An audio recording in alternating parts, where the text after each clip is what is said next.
Com a palavra, conselheiro Fernando. Senhora Presidente, quero só aproveitar esse início de sessão para parabenizar a todas as mulheres que compõem o nosso Tribunal de Contas, que hoje é o Dia Internacional da Mulher. Não obstante, entendamos todos nós de que sempre a mulher cada vez mais compõe um cenário de importância, e eu gostaria de parabenizar a todas as mulheres, nas pessoas que compõem o nosso dia a dia de trabalho. A Vossa Excelência, que preside este tribunal, a conselheira Maria Cleide, que é aqui também conosco, está no dia a dia, a conselheira substituta Ana Raquel, que muita felicidade, me parece que já retornou às suas atividades, que vi na ata que ontem ela já estava, na terça-feira já esteve operando aqui no Pleno, e a todas as servidoras aqui do plenário e do nosso tribunal como um todo.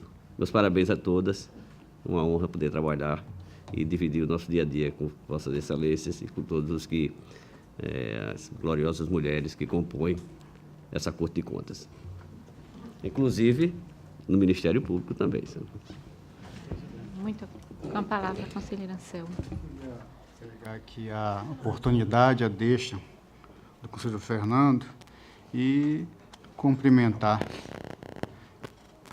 parabenizar, na verdade, todas as mulheres, especialmente as aqui do Tribunal de Contas, e para isso faço em nome da senhora presidente e da conselheira Maria Cleide. A palavra, conselheiro. Senhora presidente, do mesmo modo, fugindo um pouco da formalidade, gostaria de me valer das palavras tanto do conselheiro Anselmo quanto do conselheiro Fernando Toledo, parabenizar todas as mulheres pela passagem de seu dia, né, o que faço também na pessoa da senhora e da conselheira Maria Cleide. Muito obrigada. Presidente. Com a palavra, Antônio. Senhor presidente, o Ministério Público também quer se somar a essas congratulações, parabenizando todas as mulheres, né? Especialmente a presidente da Corte, a conselheira Maria Cleide, a conselheira substituta Ana Raquel e a nossa representante feminina lá no Ministério Público de Contas, a doutora Estela Mero, e também parabenizando aí todas as servidoras do Ministério Público de Contas, do Tribunal de Contas, todas as mulheres alagoanas que abrilhantam o nosso dia a dia. Obrigada. Senhora presidente, Palavra, doutor Sérgio. eu também gostaria de me associar aos conselheiros e às palavras do membro do Ministério Público de Contas e desejar a todas as mulheres, assim, parabenizá-las pelo seu dia, né? Essa data. Só isso, senhora. Obrigada. Com a palavra. Me associo às palavras de todos os colegas e lembrando também que a mudança de cultura, né, contra a violência contra a mulher, que ainda, infelizmente, ainda está enraizada na sociedade, né? E que sejam parabéns, mais uma lembrança de que essa cultura tem que mudar, tem que ser extinta. Com a palavra, conselheira Maria Cleide. Senhora presidente, senhores conselheiros, senhores servidores, eu quero apenas agradecer, né, a todos os conselheiros, membros do Ministério Público, pela lembrança, pela forma carinhosa com que todos nos dirigiram hoje esses parabéns a todos os servidores, as servidoras aqui do nosso tribunal, que em nome de todas as servidoras quero agradecer e muito obrigado a todos vocês.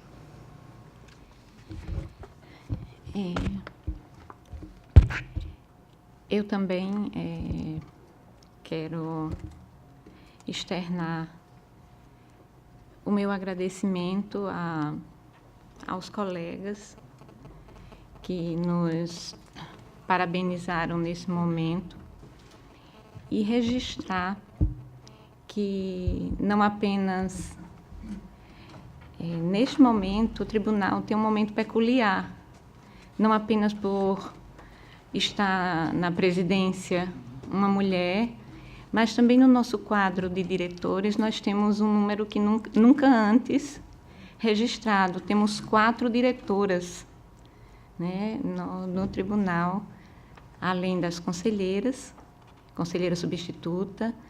Ainda somos realmente, é muito fácil perceber num tamanho ainda muito reduzido de representação, tanto na corte como um todo, no pleno, mas também na representação do Ministério Público, como na auditoria também, os conselheiros substitutos. Somos sempre minoria, mas acredito que essa minoria tem uma força bastante significativa, porque em virtude do que essa minoria representa, que também é verdade que somos maioria no mundo. No mundo existem mais mulheres do que homens.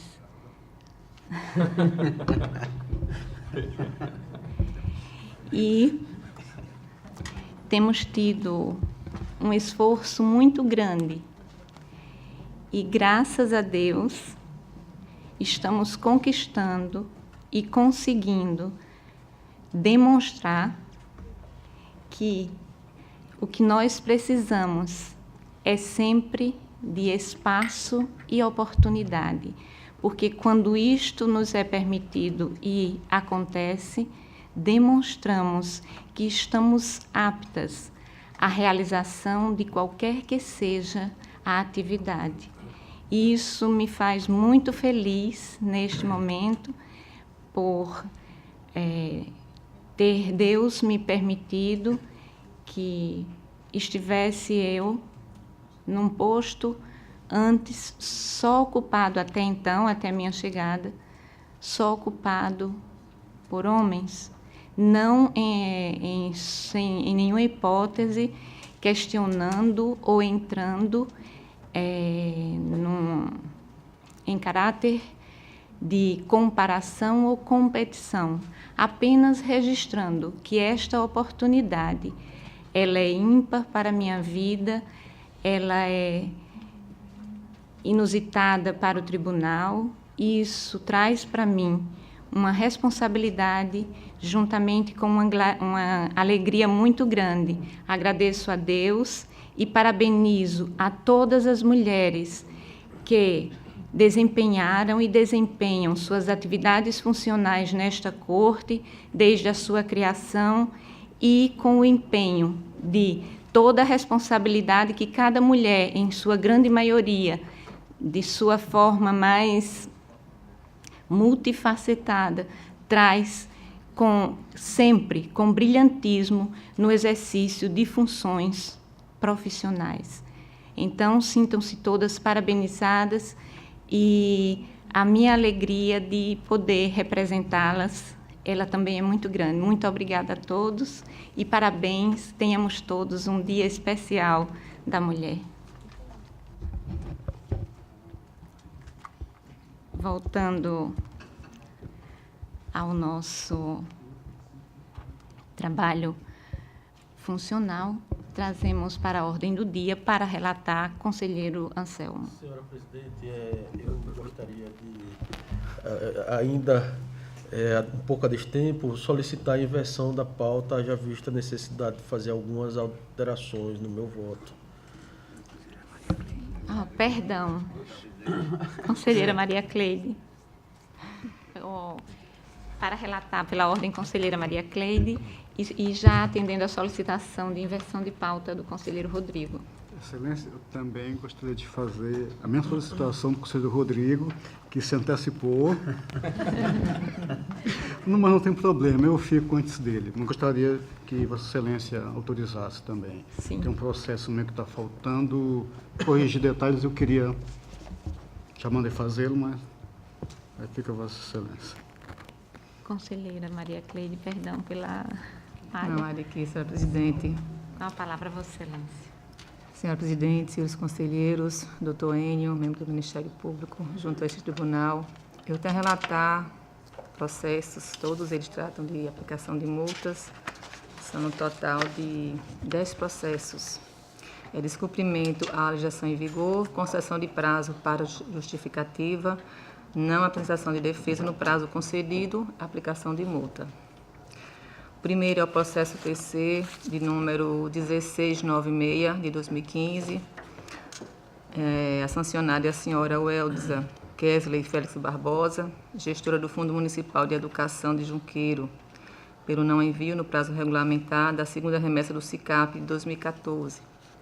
O segundo processo TC de número 1697 de 2015. A senhora Maria Silvana da Silva Pereira, gestora do Fundo Municipal de Assistência Social de Junqueiro, pelo não envio no prazo regulamentar da segunda remessa do SICAP de 2014. O processo TC 1678 de 2015. O senhor Carlos Augusto Lima Almeida, gestor do Fundo Municipal de Saúde de Junqueiro, pelo não envio no prazo regulamentar da segunda remessa do SICAP de 2014. Processo TC de número 1688 de 2015. A sancionada é a senhora Maria Lúcia dos Santos Nunes, gestora do Fundo Municipal de Assistência Social de Taquarana, pelo não envio no prazo regulamentar da segunda remessa do SICAP de 2014. Processo TC de número 1685 de 2015. É a senhora Noêmia Maria Barroso Pereira Santos, gestora do Fundo Municipal de Educação de Teotônio Vilela, pelo não envio no prazo regulamentar da segunda remessa do SICAP de 2014. O processo TC de número 7959 de 2015, sancionado é o senhor Márcio José Nery Donato, ex-gestor do Fundo Municipal de Saúde de Porto Real do Colégio, pelo não envio no prazo regulamentar da quarta remessa do SICAP de 2014. O processo TC de número 6335 de 2015, o senhor Luiz Diego Teles Gonçalves, ex-gestor do Instituto de Previdência Social do município de Junqueiro, pelo não envio no prazo regulamentar da terceira remessa do SICAP de 2014.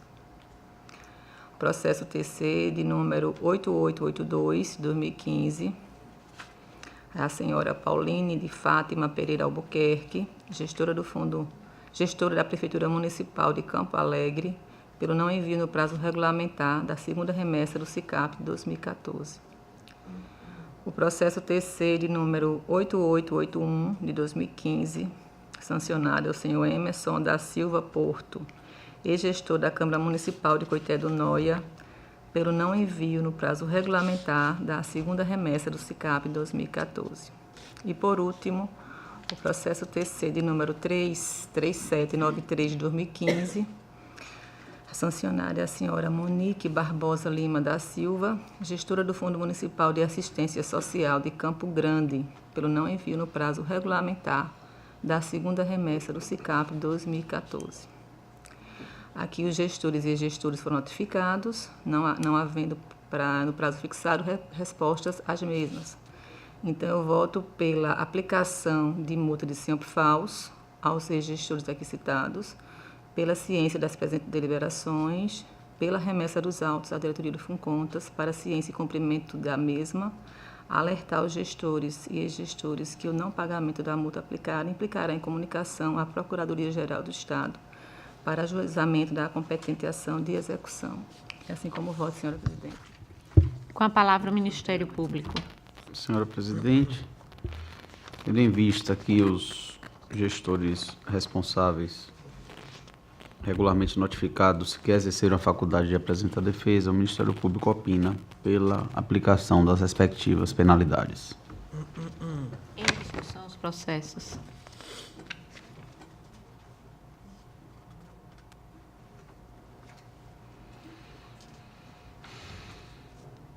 Em votação, conselheiro Anselmo.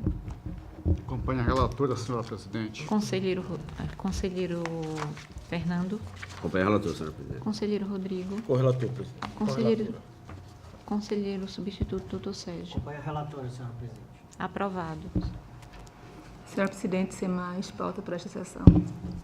Pela ordem para relatar, em virtude da solicitação de alteração de pauta, conselheiro Fernando. Senhora presidente, senhora conselheira, senhores conselheiros, senhor membro do Ministério Público. Senhora presidente, tenho alguns processos aqui a relatar, que antes de fazê-lo, apenas um esclarecimento. Esses processos foram abertos em virtude de ter sido enviado pelos gestores informações de não movimentação de nenhuma natureza, ou ao menos que não atinge o valor que determina o nosso regimento. E, a meu ver, a meu sentir, esse processo não deveria nem se transformar em processos. Nem se transformar em processo. Porque eles informam apenas e tão somente que não houve movimentação. Como eles entraram, em vez de mandar pelo processo eletrônico, como deveria ser, mandaram por vias convencionais, eles foram instruídos. E isso, senhora presidente, precisa ter todo um trâmite processual, até porque isso deveria ser arquivado, a meu ver, lá na diretoria. Não precisava nem se transformar em processo. Mas, de qualquer forma, em sendo transformado, ele percorreu todo o rito processual, inclusive com encaminhamento ao Ministério Público. A meu ver, isso é um desperdício nosso de tempo terrível. Mas, de qualquer forma, como a competência única e exclusiva de arquivamento é por este pleno, eu vou fazê-lo a relatoria em lista aqui para abreviar. Processo terceiro de número 9854/2016 da Câmara Municipal da Barra de São Miguel, responsável o senhor Flávio Alain Argulo Vieira, gestor daquele município, daquela Câmara à época. Processo terceiro número 9788/2016 da Câmara Municipal de Jequiá da Praia, o responsável o senhor Benedito Felizardo do Carmo, gestor da Câmara na época. Processo terceiro número 9976/2016 da Câmara Municipal de Vereadores do município do Pilar, responsável o senhor José Leonardo Lopes Cavalcante. Processo terceiro número 1721/2017 da Câmara Municipal de Vereadores de São Miguel dos Milagres, o responsável o senhor Ingrid Apolinário Silva. Processo terceiro de número 1569/2017 da Secretaria de Assistência Social de Maragogi, a responsável a senhora Alessandra Silva Vanderlei. Processo terceiro de número 2769/2017 da Superintendência de Controle e Convívio Urbano de Maceió, SMCCU, a responsável o senhor Mac Marrom Lima Paz.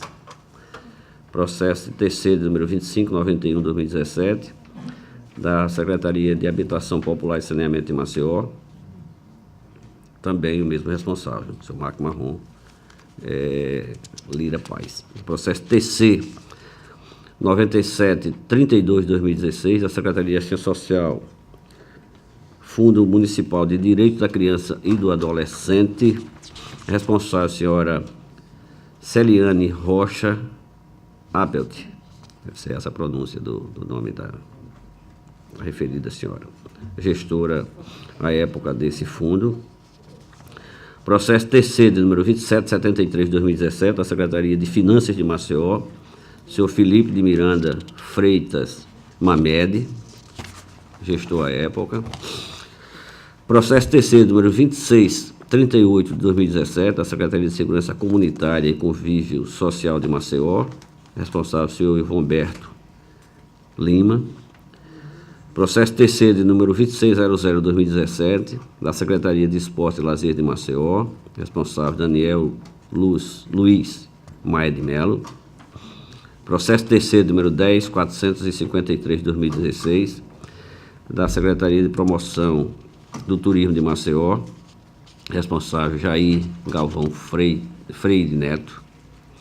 Processo TC número 2241/2017, da Secretaria de Promoção do Turismo de Maceió, o mesmo gestor, senhor Jair Falcão Freire Neto. Processo TC 9717/2016, da Secretaria de Promoção do Turismo de Maceió, também o senhor Jair Galvão. Processo TC de número 2762 de 2017, da Secretaria de Controle Interno de Maceió, Neander Teles Araújo, o responsável pela informação. Processo TC número 1858 de 2017, da Procuradoria Municipal do município de Maceió, responsável seu Márcio Roberto Torres, Procurador-Geral Adjunto do município. Processo TC de número 2758 de 2017, da Secretaria Municipal de Saúde de Rio Largo, responsável a senhora Maria Elisa Alves da Silva, ex-gestora lá do município. Processo TC de número 2759 de 2017, da Secretaria Municipal de Assistência Social de Rio Largo, a mesma gestora, responsável a senhora Maria Elisa. Processo TC de número 2760 de 2017, da Superintendência Municipal de Transporte de Rio Largo, também com a mesma responsável, a senhora Maria Elisa. Se repete a mesma gestora e o mesmo município no processo 2761 de 2017 e no processo 2757 de 2017. Senhora Presidente, essas informações foram tratadas aqui no tribunal e, como não houve movimentação, e como disse apenas a informação que gerou um processo, nós votamos pelo arquivamento dos mesmos. Assim como voto, senhora Presidente. Com a palavra o Ministério Público. Senhora Presidente, senhora conselheira, senhores conselheiros, a manifestação do Ministério Público em todos esses processos, ela é uma manifestação uniforme. Eu vou fazer a leitura aqui de parte dessa manifestação e também fazer algumas considerações. Trata-se, na verdade, de comunicações encaminhadas por diversos órgãos, né? Nesse caso aqui que eu peguei como exemplo da Secretaria Municipal de Promoção e Turismo, mas isso vale também para todos, a fim de declarar este egrégio tribunal em atendimento ao disposto no parágrafo 3º do artigo 4º da Resolução Normativa 02/2016, que é a resolução que trata acerca do cumprimento da ordem cronológica de pagamentos, informando que a unidade gestora não possui pagamentos que preenchem os requisitos estabelecidos no parágrafo 1º do seu artigo 1º. Prima facie, rememore-se que a aludida resolução dispõe sobre a forma de controle pelo Tribunal de Contas do controle do cumprimento da ordem cronológica de pagamentos realizada pela administração pública estadual e municipal acerca das obrigações relativas ao fornecimento de bens, locações, realizações de obras e prestação de serviços, nos termos do artigo 5º da Lei 8.666. Dessa forma, em seu artigo 1º, determina que os órgãos jurisdicionados à Corte remeterão até o dia 30 do mês subsequente ao encerramento do semestre a relação das exigibilidades de pagamentos referentes ao semestre anterior das obrigações listadas na resolução, obedecida à estrita ordem cronológica das datas de suas exigibilidades. Todavia, do parágrafo 1º do artigo 1º, combinado com o parágrafo 3º do artigo 4º, faz ressalva no sentido de que, quando o valor total das exigibilidades for inferior ao estipulado para a modalidade de tomada de preços, deverá ser encaminhada a declaração neste sentido a este egrégio tribunal, que é justamente essa informação que está sendo prestada no processo. Não obstante o responsável pelas unidades gestoras afirme encaixar-se na hipótese acima, a via eleita para a transmissão da informação revela-se inadequada, uma vez que a resolução normativa prescreve a forma eletrônica para o cumprimento de tal obrigação.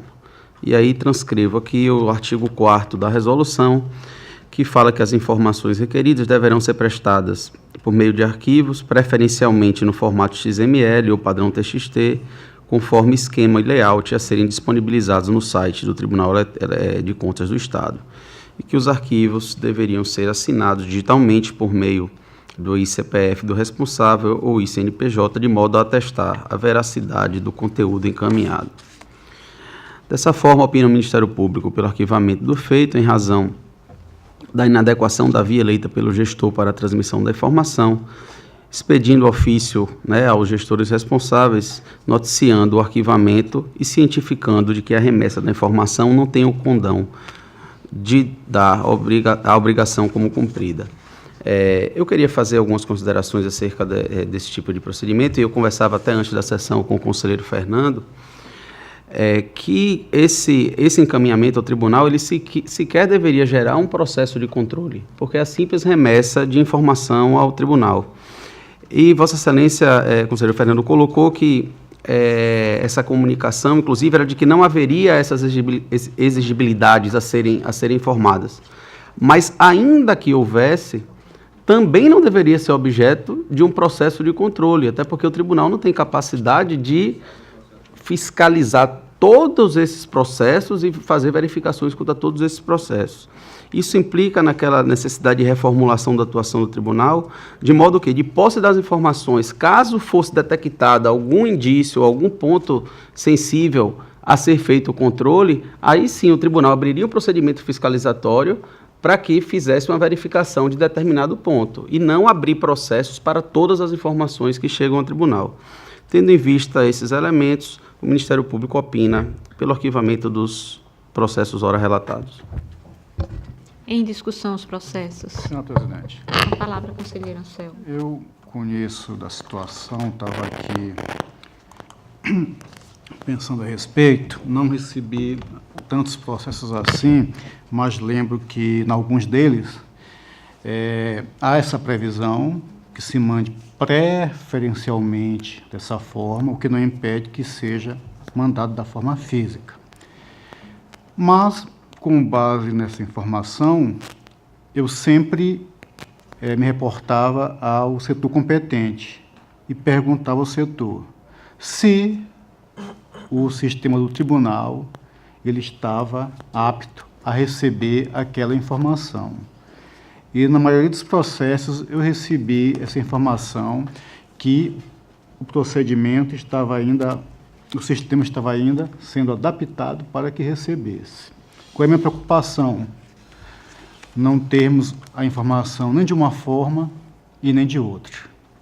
Eu, pelo menos, essas informações, eu, ao invés, não quero que, respeitando a forma de ação do Fernando, em regra, se não me falha a memória, esses processos com a informação que o sistema pode ou não, eu sempre mando juntar nas prestações de contas. Aí tem um segundo problema, um processo físico, uma prestação de contas virtual. É isso que eu trago aqui para noticiar os senhores, e é uma situação que temos que realmente nos debruçar e resolver, que é fato. Entendo, doutor Enio, eu concordo com o senhor que o tribunal poderia ter essas informações, desde que a questão das auditorias e das inspeções fosse algo corrente, que ia ser identificado. Ou mesmo que tivesse uma fiscalização, ainda que tecnológica, com base nas informações colhidas via SICAP. O que também não temos, acredito que um dia vamos ter. Mas aí eu retorno, repito, a questão da minha preocupação. Não temos nenhuma informação e nem outra. E isso aqui, onde é que isso vai desaguar?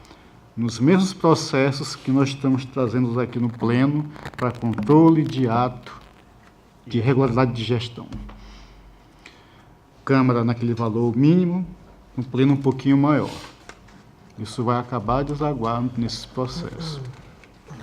É essa informação que eu trago, Excelência. Com a palavra, conselheiro Fernando. Não resta dúvida a pertinência das preocupações do conselheiro Anselmo Brito. Nós não temos informação alguma. Absolutamente, eu também não me afasto da preocupação de Vossa Excelência.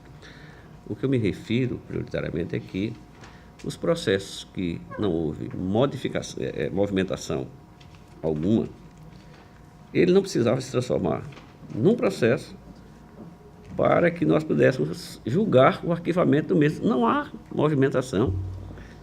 Não há. Não havendo, ele pode ser. Não quer dizer que a informação não venha. Não há. Ótimo. Preferencialmente, pelas vias que nós estamos evoluindo para tê-la, que seria o meio eletrônico. Mas se não temos ainda, tem alguma precariedade que vem também. Cria essas situações justas, você ter o processo caminhando de forma virtual e anexar papéis a ele, que é complicadíssimo, isso é uma coisa estranha. Mas, o que eu me refiro ainda, volto a frisar, é que não há movimento, não há processo a ser aberto. Mas abre-se um processo com a informação de que não há movimento. Ocupa toda uma estrutura de gabinete, ocupa o Ministério Público, para emitir, estudar, parecer caso a caso. Eu acho que isso é um trabalho desnecessário e ineficiente, a meu sentir, com essa observação. É isso, senhora presidente. Não comprova a regularidade do envio e ainda vai resultar, talvez, outro processo de sanção. Tomara que não enviar, tomara que não caia na prescrição, para não termos aquela discussão enorme aqui. Eu quero citar como exemplo, Excelência, o processo 9734 de 2016, e retificando o que eu disse, na verdade, quando vem a informação, eu peço aqui já desculpas à presidência, porque esse tipo de processo, todos com essa informação que o sistema não está preparado, eu encaminho a presidência para que tome ciência da situação e os encaminhamentos devidos. Na verdade, quando retornam, é que irão para as prestações de contas, nem que sejam para que nós tenhamos esta informação quando da análise. Era só essa mais observação, senhor presidente. Senhor presidente. Com a palavra, conselheiro Matheus. Esse é um problema que se repete quanto à implantação desse normativo, mas que a gente tem com relação a outros normativos que impõem o recebimento eletrônico das informações. Quanto ao fato de que essa declaração ela não deve gerar processo, eu acho que ninguém tem dúvida, não deveria gerar um processo, uma tramitação. É uma informação que deve compor o banco de dados do tribunal para que o tribunal possa se socorrer quando do exercício do seu controle externo. Mas eu gostaria de frisar que essa ausência de preparo, digamos assim, da ausência de um sistema pronto ao recebimento dessas informações eletrônicas se repete em outros normativos, né? E em diálogo, conversa com a diretoria de informática, eu pergunto quanto tempo vocês precisarão para criar um sistema que possa receber essas informações sem prejuízo para o tribunal e sem prejuízo para o gestor que está encaminhando. Eu não recebo nenhum tipo de informação e fica sempre o pedido de prorrogação de normativos, de prorrogação, e não vejo nenhum ato com a finalidade de solucionar esse problema pontual. Então, eu me associo às palavras do conselheiro Fernando Toledo, né, em parte também do conselheiro Anselmo, de que é até certo ponto irracional a gente gerar tramitações aqui, perder tempo, né, de servidor, perder energia pessoal para emitir parecer, decisões, a gente discutir no plenário uma questão que deveria ser meramente informativa para o tribunal. De modo que, já antecipando meu voto, eu acompanho o conselheiro relator no sentido de arquivar na diretoria esses processos. Com a palavra, conselheiro. Na diretoria. Eu chamo a atenção, concordo com o Ministério Público, que se trata de uma informação que talvez não deva ser nem objeto de apreciação desse tribunal pleno e determinar uma decisão, ou por mero despacho de Vossa Excelência, determinar esse arquivamento.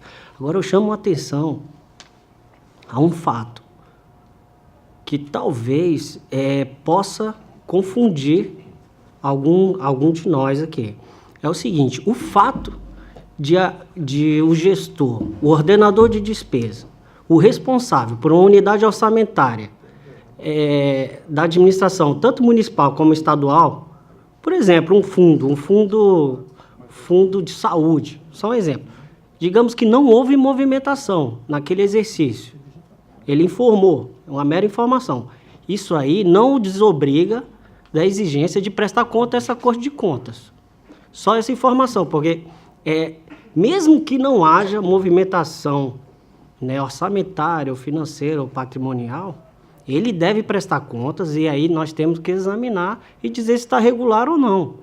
É até simples, né? Se não houve movimentação, fica simples, mas diferentemente da informação de que não houve movimentação. Isso não o desobriga de prestar conta a essa Corte de Contas. Eu chamo a atenção disso porque, às vezes, como é autuado um processo para isso, pode-se confundir esse processo com uma prestação de contas do gestor.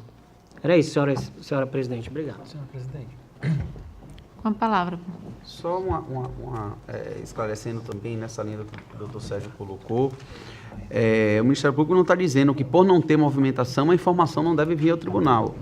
O que a gente está dizendo é o seguinte, não é toda informação que vem ao tribunal que necessariamente precisa gerar um processo de controle. O tribunal tem a informação, isso não precisa gerar um processo a ser tramitado pela diretoria, pelo Ministério Público, pelo gabinete do conselheiro, via plenário para arquivamento. O tribunal detém a informação. Se for necessário e entender pertinente, abre-se um processo fiscalizatório para verificar até aquelas informações que foram prestadas. Informou que não houve movimentação financeira. Será que aquela informação é fidedigna? Né? Abre um processo de fiscalização, vai à unidade, pede os registros e verifica, realmente não houve. Então, mesmo que não haja movimentação financeira, isso pode gerar um processo de controle, mas não é toda a informação que gera o processo de controle. E é justamente nessa linha, né, que também já que foi trazido pelo conselheiro Fernando, que é a manifestação no Ministério Público, e não no sentido de que, por não haver movimentação, não precisa vir ao tribunal. Precisa, mas não precisa gerar processo. Em discussão ainda? Em votação. Conselheiro Anselmo. Senhor presidente, apesar de ter um comportamento diferente, que posso vir a mudá-lo, eu acompanho o conselheiro relator nesse processo. Conselheiro Rodrigo. Das suas razões. Correlator, presidente. Conselheiro Sérgio. Correlator, senhora presidente. Conselheira Maria Cleide. Acompanho o relator, senhora presidente. Aprovados. Senhora presidente, sem mais processos para a pauta de hoje. Pela ordem, conselheiro Sérgio.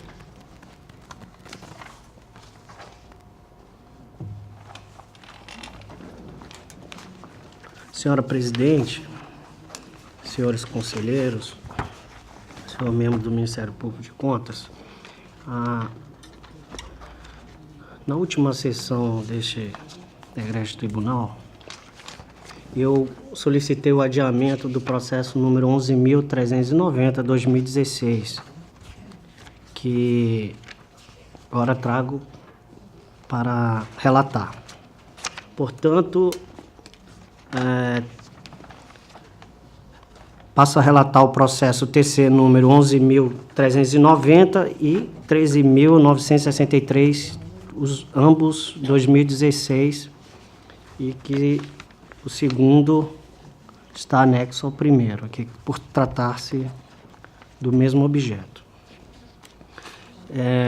Trata-se de representação com pedido de medida cautelar proposta pela empresa Trivale Administração Limitada, que relata a existência de supostas irregularidades verificadas nos pregões eletrônicos número 049A de 2016, constante do processo TC número 11.390/2016, e o pregão eletrônico número 049B de 2016, constante do processo 13.963/2016, ambos originários do processo administrativo número 2016/21, realizado pelo Tribunal de Justiça do Estado de Alagoas, cujo objeto consistiu na aquisição de combustível mediante gerenciamento eletrônico de dados para os veículos integrantes da frota daquele tribunal.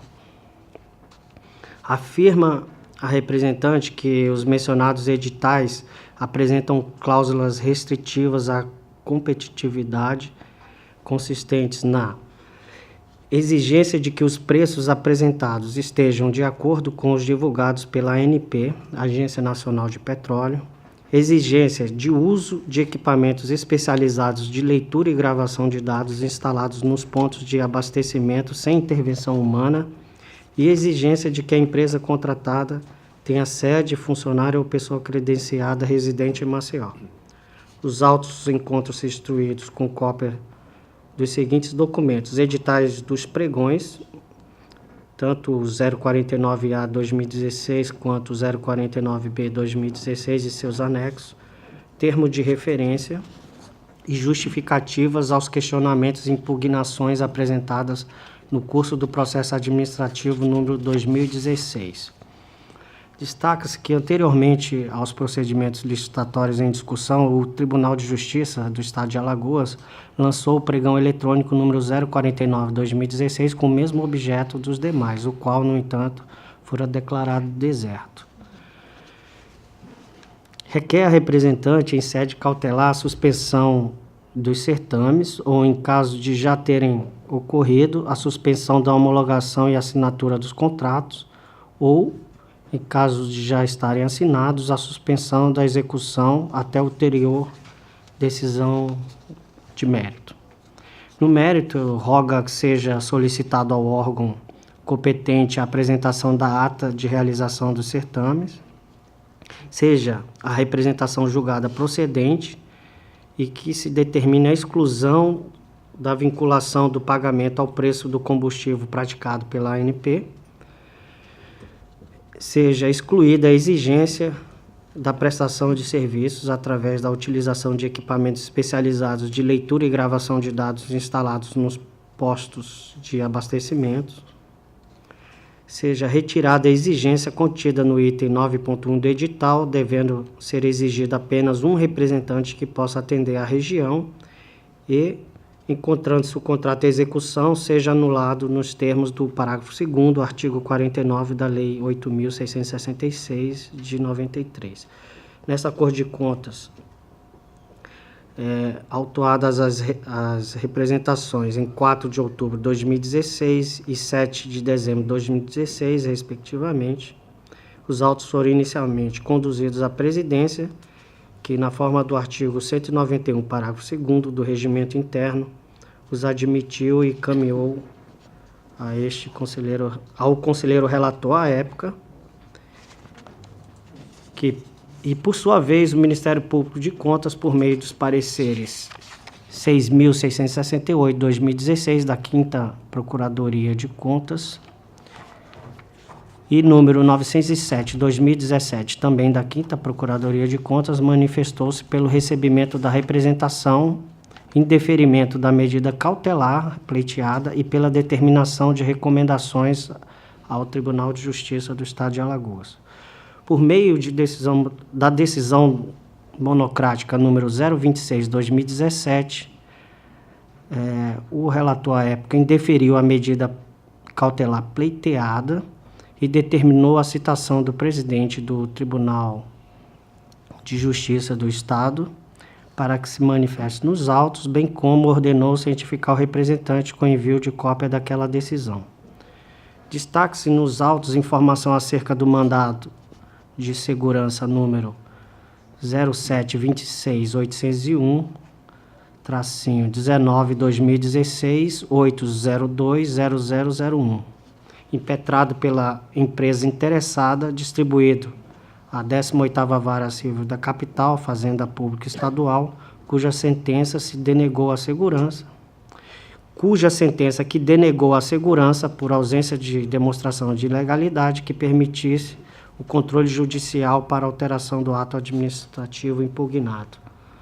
A partir da convocação deste conselheiro substituto em 30 de agosto de 2017, tomei conhecimento dos autos que trago nesta oportunidade conclusos para apreciação deste Tribunal Pleno. É o relatório, senhora presidente. Com a palavra o Ministério Público. praça de representação, eu vou fazer a leitura de também alguns trechos do parecer, tendo em vista que tem certas especificidades e que entendo pertinente trazer ao plenário. Representação proposta pela empresa Trivale Administração em desfavor do TJ de Alagoas, em razão de alegadas medidas restritivas da competitividade no pregão eletrônico 049/2016, cujo objeto consiste na aquisição de combustível através de gerenciamento eletrônico de dados para os veículos integrantes da frota do TJ. As cláusulas apontadas como restritivas da competitividade seriam a exigência de que os preços apresentados estivessem de acordo com os divulgados pela ANP, Agência Nacional do Petróleo, exigência de uso de equipamentos especializados de leitura e gravação de dados instalados nos postos de abastecimento e exigência de que a empresa contratada tenha sede, funcionário ou pessoa credenciada residente em Maceió. Além da representação inicial, vieram os seguintes documentos: a procuração, subestabelecimento, o contrato social do denunciante, respostas aos questionamentos e impugnações deduzidos no bojo do processo administrativo 21/2016, edital anexo de termo de referência. A matéria encontrava-se judicializada, tendo sido objeto do mandado de segurança, número tal, conforme relatado pelo eminente relator, foi distribuído à 18ª Vara Cível. Acerca do mandado de segurança, conforme pesquisa na plataforma processual do Poder Judiciário, o mesmo, à época da elaboração do parecer do Ministério Público, que foi em 2016, ainda não havia sido julgado, mas também não altera a manifestação do MP, inclusive tendo em vista que a sentença, conforme trazida pelo relator, ela foi pelo indeferimento do mandado de segurança ajuizado pela empresa interessada. Cumpre destacar o teor da manifestação do órgão judicial, órgão ministerial naquele processo, opinando pela perda do objeto da demanda e consequente extinção do processo sem resolução do mérito, uma vez que a impetrante almejava a suspensão do pregão eletrônico, bem como dos atos decorrentes dele, tais como homologação, adjudicação ou contratação, e a pregoeira do referido certame informou a ocorrência de deserção nas duas tentativas de realização do certame. Já em consulta ao setor de licitações do TJ, foi fornecida cópia do edital para a realização de terceira sessão de lances, então agendada para o dia 12 de dezembro de 2016. Os autos vieram ao Ministério Público de Contas para emissão de juízo de admissibilidade. Após juízo positivo exercido pelo presidente da Corte, posterior encaminhamento ao conselheiro relator, na forma do disposto no artigo 192 e seguintes do nosso regimento interno do Tribunal de Contas do Estado de Alagoas. Aqui faz algumas considerações sobre a admissibilidade da representação, né, trazendo dispositivos do regimento interno, o qual já é de conhecimento de Vossas Excelências, e entendendo pela legitimidade da representante em trazer a essa situação de alegadas supostas irregularidades ao conhecimento da Corte. Aqui passo ao mérito. É importante observar a possibilidade da contratação nos moldes em que proposto. A metodologia proposta visa atender necessidade de logística e controle referentes ao gerenciamento do abastecimento de veículos do TJL através da contratação de um sistema para tal fim, tratando o edital da contratação da empresa. O objeto da contratação é o gerenciamento do fornecimento de combustível, no qual, incluída a própria aquisição, a empresa de gerenciamento contratada mantém rede de postos credenciados que deve estar equipada para aceitar transações com os equipamentos dos usuários do sistema. Todos os estabelecimentos que fizerem parte da rede credenciada da contratada serão, por esta, reembolsados na medida dos efetivos fornecimentos, não existindo qualquer relação financeira entre o contratante e tais fornecedores de materiais e prestadores de serviço. Com base como bem exposto no Acórdão 90 de 2003 do TCU, seu órgão plenário, esse tipo de contratação, seja no setor público ou privado, pressupõe a existência de parcerias entre as empresas de gestão de cartões e as empresas de postos de combustíveis. Para as primeiras, há a receita da taxa de administração cobrada dos usuários e o repasse da taxa de comissão sobre o valor faturado pelas empresas de abastecimento. Para estas últimas, o interesse advém do fato de que, mesmo oferecendo desconto ao usuário e pagando a taxa de comissão à gerenciadora de cartões, há o ganho marginal decorrente do incremento da demanda. Busca-se, pois, contratar o serviço de gerenciamento, cabendo à empresa contratada buscar junto à sua rede credenciada os melhores preços, sempre limitados ao valor médio, publicado mensalmente pela ANP. Como menciona o acórdão do TCU, acórdão 2731 de 2019, também do plenário, tal modelagem é comumente observada, além da hipótese em tela, em contratação para aquisição de jornais e passagens aéreas. A Advocacia Geral da União, através das consultorias jurídicas da União nos estados do Rio de Janeiro e Espírito Santo, aprovou a orientação normativa conjunta número 4 de 2013, no seguinte sentido. 1. Considera-se lícito o certame para a contratação de empresa especializada para o serviço de gerenciamento de fornecimento de combustíveis por demanda, compreendendo a administração e gerenciamento da frota de veículos em rede de postos credenciados, por intermédio de sistema eletrônico, mediante cartão magnético ou outro meio que lhe venha substituir. 2. Tal serviço pode ser caracterizado como contínuo, de acordo com a justificativa apresentada pelo órgão assessorado, sendo passível de prorrogação nos termos do artigo 57, inciso 2 da Lei 8666. Como fundamenta o documento supra, a obrigação principal do objeto contratado não consiste no fornecimento dos combustíveis, mas na contratação da gerência dos meios de fornecimento e pagamento dos combustíveis, não havendo de se falar em burla ao processo licitatório na aquisição de combustíveis, uma vez que, ao contratar o gerenciamento dos meios de abastecimento de combustíveis, incumbirá a empresa intermediária negociar com as redes de postos os melhores preços e, para tanto, ela possui maior poder de barganha que os órgãos da administração pública isoladamente. Não restam dúvidas, pois, sobre a possibilidade de adoção do modelo eleito, que visa imprimir maior eficiência no processo de abastecimento e respectivo controle. De acordo com a representação, todavia, o formato da contratação vincularia a contratada a compromisso de terceiro, o que não nos parece prosperar. Nas licitações, por vezes, além dos documentos da própria licitante, são exigidas declarações de outras empresas que serão parceiras dessa licitante no negócio, com o intuito de resguardar a administração, o que configura a exigência de compromisso de terceiro. A exigência de compromissos de terceiros, alheios à disputa, não encontra amparo legal, extrapola as exigências de habilitação da Lei 8666 e prejudica o caráter competitivo, observando-se a concorrência, por exemplo, quando se exige que a licitante seja credenciada ou autorizada pelo fabricante para fornecer ou instalar o objeto da licitação. Isso foi trazido no Acórdão 4.300 de 2009 da 2ª Câmara do TCU. Ou quando se exige para habilitação declaração de compromisso de solidariedade do fabricante do produto. No caso em tela, não se observa tal figura, uma vez que não se exige compromisso ou condição apresentada por terceiro.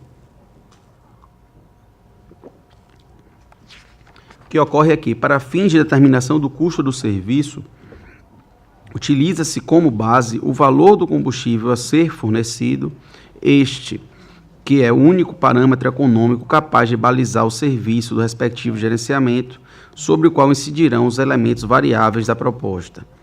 Conforme assentado no Acórdão TCU número 818 de 2008 da 2ª Câmara, o critério de julgamento que leva em consideração o maior desconto incidente sobre uma base referencial já é amplamente adotado e legitimado pelo TCU na contratação de combustíveis, passagens aéreas e manutenção de veículos. O preço não será um valor informado por terceiro no momento da proposta, não havendo, pois, qualquer compromisso vinculado a terceiro no sentido da manutenção do valor ofertado durante toda a vigência contratual. ao determinar que o preço base do cálculo será o preço de tabela da ANP, busca a administração minimizar os riscos inerentes a contratações sob o critério de maior desconto, em que a concentração do poder de definição do